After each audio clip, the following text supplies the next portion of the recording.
Hi friends, എല്ലാവർക്കും സ്മിതാസ് cooking വേൾഡിലേക്ക് സ്വാഗതം. ഇന്ന് ഉണ്ടാക്കുന്നത് ഒരു റൈസാണ് കേട്ടോ. വളരെ സിമ്പിളായിട്ടാണ് ഇത് ചെയ്യുന്നത്. എന്നാൽ നല്ല ടേസ്റ്റുമാണ്. എങ്ങനെ തയ്യാറാക്കുന്നതെന്ന് നോക്കാം. കോക്കനട്ട് റൈസാണ് കേട്ടോ ഉണ്ടാക്കുന്നത്.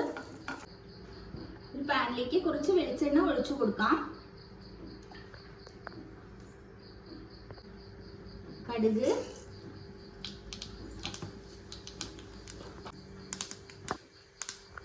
കുറച്ച് ഉഴുന്ന് പരിപ്പ്, 2 വറ്റൽ മുളക്, കറിവേപ്പില ഇറക്കി കൊടുക്കാം.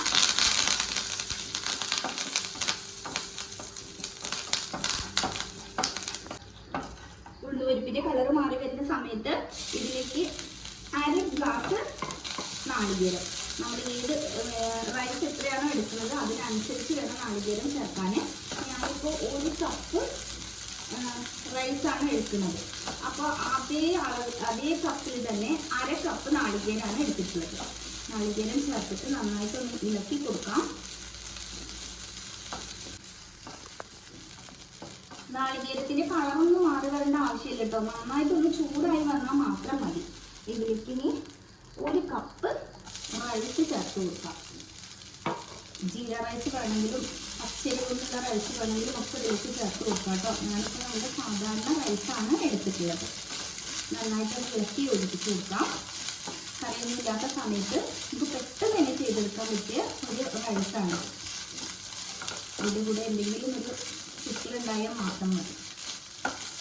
ആവശ്യത്തിനുള്ള ഉപ്പ് കൂടി ചേർത്ത് കൊടുക്കാം.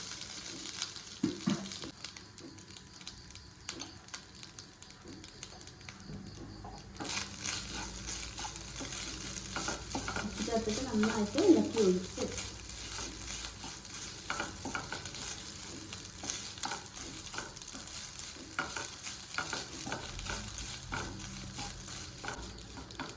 ഇപ്പൊ റൈസും നാളികേരും ഉപ്പും എല്ലാം നന്നായിട്ട് മിക്സ് ആയി കിട്ടിയിട്ടുണ്ട്. ഇത് മതിയാവും. ഫ്ലെയിം ഓഫ് ചെയ്യും. അപ്പൊ കണ്ടില്ലേ, വളരെ സിമ്പിളാണ് കേട്ടോ. എന്തായാലും നിങ്ങളിതൊന്ന് ട്രൈ ചെയ്ത് നോക്കൂ. വീഡിയോ ഇഷ്ടമായാലും ലൈക്ക് ചെയ്യാനും ഷെയർ ചെയ്യാനും കമൻറ്റ് ചെയ്യാനും ഒന്നും മറക്കരുത്. Thank you.